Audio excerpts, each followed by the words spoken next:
Training পিরিয়ডে নিজের প্রথম নাইট শিফট ডিউটি, আর তার সাথেই কলকাতা শহরের এই নতুন দৃশ্য। রাধা রাধা ভিউয়ার্স, আমি রবিন। মেনলি আমি একটি কমার্স কোম্পানিতে কর্মরত। Training period day 4। রানিহাটির বিখ্যাত নামকরা লস্যিতে চুমুক দিয়ে NH12 ধরে সোজা চললাম নিজের প্রথম নাইট ডিউটিটা অ্যাটেন্ড করার জন্য।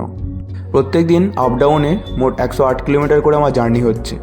যাত্রা যদি হয় 1.5 ঘন্টার, জ্যামের কারণে সেটা 2 ঘন্টায় পৌঁছে যাচ্ছে। কিন্তু যাই হোক, রাত্রিবেলা হাইওয়েতে বাইক চালানোর মজাটাই আলাদা লাগে।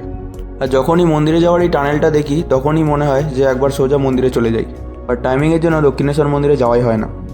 আর যখনই নাগের বাজারের এই ওভারব্রিজটা আমি ক্রস করে যাই, ট্রাস্ট মি, যে কেউ গেলে ওই জায়গাটা থেকে কোথাও সরে যেতে ইচ্ছেই করবে না। এক তো নিজের রোড জার্নি কমপ্লিট করে সোজা পৌঁছে গেলাম অফিসে। ব্যাস, তারপর আর কি রাত জাগার যাত্রা শুরু। আর এদিকে যখন সব কিছুটা নিস্তব্ধতায় বজায় থাকে, সে সময় আমাদের ঘুম ঘুম চোখ নিয়ে পুরোটা রাতই জেগে কাটাতে হয়। ঘড়ির কাঁটায় তখন ঠিক 5:30 বাজে। নিজের নাইট শিফট কমপ্লিট করে বেরিয়ে পড়লাম বাড়ি যাওয়ার উদ্দেশ্যে। তখনও সেইভাবে সকালের আলো নেমে আসেনি। চারিদিকটা প্রায় ফাঁকা ফাঁকাই ছিল। রাতের বেলা আসতে ঠিক যতটা জ্যামের সম্মুখীন হতে হয়েছিল, ভোরবেলা ঠিক তার বিপরীতটাই হচ্ছে।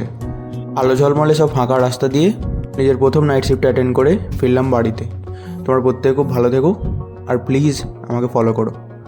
হরে কৃষ্ণা।